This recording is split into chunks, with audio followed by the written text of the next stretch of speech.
నమస్కారం. NM7 TV న్యూస్కి స్వాగతం. బీఆర్ఎస్ రాష్ట్ర పిలుపు మేరకు ఎల్ఆర్ఎస్ రద్దు చేయాలని అసిస్టెంట్ కలెక్టర్కి వినతిపత్రం సమర్పించడం జరిగింది. ఈ కార్యక్రమంలో పట్టణ పార్టీ అధ్యక్షులు P. Ramesh Goud, vice chairman Vakiti Sridhar, Kolla Venkatesh, Nandimalla Ashok, councillors Pakanati Krishna, Puttapaka Mahesh, Naganna Yadav, Bhashanayak, నాయకులు గులాం ఖాదర్ ఖాన్, నీలస్వామి, ఉంగ్లం తిర్మల్, బైల్ శ్రీను, ప్రేమ్నాథ్ రెడ్డి, జమీల్, ఎండి గౌస్, స్టార్ రహీం, వినోద్, గోపాల్, జోహెబ్, సూర్యవంశం గిరి, జహంగీర్, యుగంధర్ రెడ్డి, ఆరిఫ్, దేవర్ల నరసింహ, చీర్ల శ్రీను, ప్రేమ్ కుమార్, లోకాజీ, నందిమల్ల సుబ్బు, తోట శ్రీను, సిరివాటి శంకర్ తదితరులు పాల్గొన్నారు.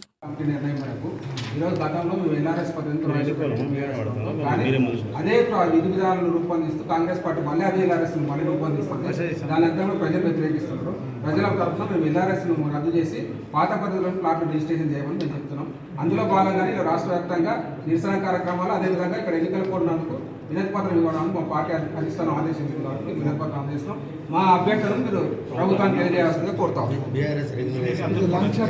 బీఆర్ఎస్ రాష్ట్ర పార్టీ పిలుపు మేరకు మాజీ మంత్రివర్యులు పెద్దలు సింగిరెడ్డి నిరంజన్ రెడ్డి గారి ఆదేశాల మేరకు రాష్ట్రం మొత్తం మీద కూడా గత ఎన్నికలలో కాంగ్రెస్ ప్రభుత్వం కల్లబొల్లి హామీలు ఇచ్చి ఆ హామీలను నెరవేర్చడంలో విఫలమవుతూ అందులో భాగంగా పోయినటువంటి ఎన్నికల ప్రచారంలో మేమొస్తే ఎల్ఆర్ఎస్ ఉండదు, బీఆర్ఎస్ ఉండదు, అంతా ఎత్తేస్తామని చెప్పేసి ప్రజలను మభ్యపెట్టి ఓట్లు వేయించుకొని తీరా అధికారంలోకి వచ్చిన తర్వాత ఎల్ఆర్ఎస్ ప్రజలు డబ్బులు చెల్లించాలని ఒక జీవో తీసుకురావడం జరిగింది.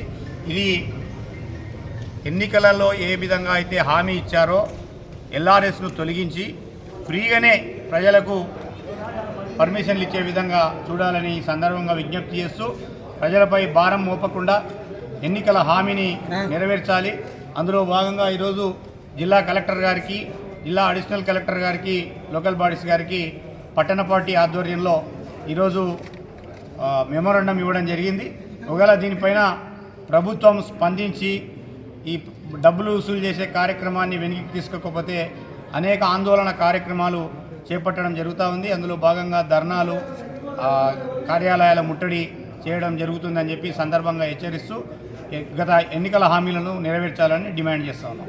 బీఆర్ఎస్ రాష్ట్ర పార్టీ పిలుపు మేరకు మరియు మాజీ మంత్రివర్యులు శ్రీ సింగిరెడ్డి నిరంజన్ రెడ్డి గారి ఆదేశానుసారము ఈరోజు గతంలో ఎలక్షన్లో వాళ్ళు హామీ ఇచ్చిండ్రు, ఎల్ఆర్ఎస్ కట్టకండి, డబ్బులు కట్టకండి, మేము గవర్నమెంట్ వచ్చేంత ఫ్రీ చేస్తామని చెప్పేసి డిప్యూటీ సీఎం బట్టి విక్రమార్క కానీ, సీతక్క గారు కానీ, ఉత్తమ్ కుమార్ రెడ్డి కానీ, రేవంత్ రెడ్డి గారు కానీ వాళ్ళు మాట ఇవ్వడం జరిగింది.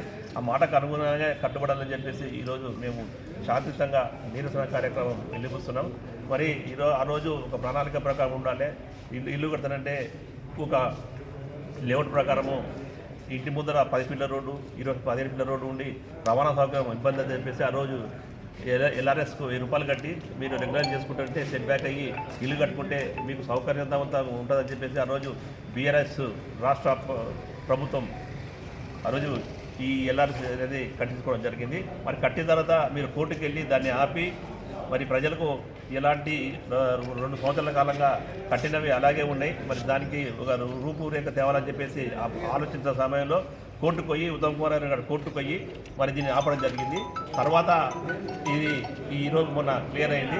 దానికి మీరు ఏదైతే చెప్పిండ్రో దాని పుణ్యంగానే కట్టుబడాలని చెప్పేసి మేము శాంతియుతంగా మీకు విన్నపాన్ని విన్నవించుకుంటున్నాం. మరి భవిష్యత్తులో చేయకుంటే భవిష్యత్తులో ధర్నా, రాస్తారోకోలు మరియు కార్యాలయాలు సంబంధించే విధంగా మేము రాస్తారోకోలు ధర్నా చేస్తామని చెప్పేసి ప్రభుత్వానికి హెచ్చరించడం జరుగుతుంది. జై తెలంగాణ.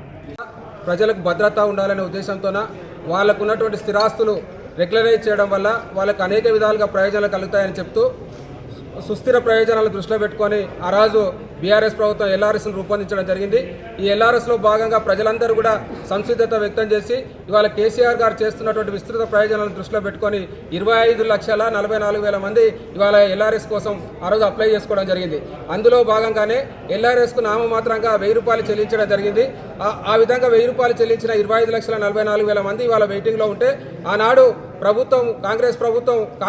కాంగ్రెస్ ప్రతిపక్షంలో ఉండి ఇవాళ నో ఎల్ఆర్ఎస్ నో బీఆర్ఎస్ అని చెప్పి ఎల్ఆర్ఎస్ ఎవరు కూడా కట్టాల్సిన అవసరం లేదు, దాని మీద ఎల్ఆర్ఎస్ మా ప్రభుత్వం వచ్చినప్పుడే ఎల్ఆర్ఎస్కు సంబంధించి ₹1 కూడా మేము కట్టుకోకుండా అన్ని ప్లాట్లను కూడా రెగ్యులరైజ్ చేస్తామని ఆ రోజు హామీ ఇచ్చి ప్రజలను మోసం చేయడం జరిగింది. ఇవాళ ప్రభుత్వం వచ్చిన వెంటనే 6 గ్యారెంటీలు ఇచ్చి ఆ 6 గ్యారెంటీలను అమలు చేయలేక అందులోని ఖజానాను ఖాళీ అయిన దశలో ఖజానాను నింపుకోవడానికి ఇవాళ ప్రజల మీద 20,000 కోట్ల రూపాయల భారాన్ని మోపాడని బీఆర్ఎస్ ప్రభుత్వం తీవ్రంగా ఖండిస్తూ ఉన్నది. ఇవాళ కాంగ్రెస్ ప్రభుత్వం అమలు కాని గ్యారెంటీలను ఇచ్చి ఇవాళ రైతులను, ఆటో యూనియన్ కార్మికులను, అన్ని వర్గాలను మోసం చేసి ఇవాళ సామాన్య ప్రజల మీద కూడా నడ్డి విడుస్తూ మూలిగనక్కపోయి తాటికాయ పడ్డట్టుగా ఇవాళ 20,000 కోట్ల రూపాయల భారం మోపి ఆ 20,000 కోట్ల రూపాయలు వాళ్ళు ఇచ్చిన హామీలకు భర్తీ చేయాలని కాంగ్రెస్ ప్రభుత్వం చూస్తుంది. ఆనాడు ఇవాళ ఎల్ఆర్ఎస్ మీద ఉద్యమించినటువంటి కోమటిరెడ్డి వెంకటరెడ్డి గారు కానీ, అదేవిధంగా సీతక్క గారు కానీ, అదేవిధంగా ఇప్పుడున్నటువంటి డిప్యూటీ సీఎం గారు బట్టి విక్రమార్క గారు కూడా దీని మీద క్షమాపణ చెప్పాలని బీఆర్ఎస్ పార్టీ కోరుతా ఉన్నది.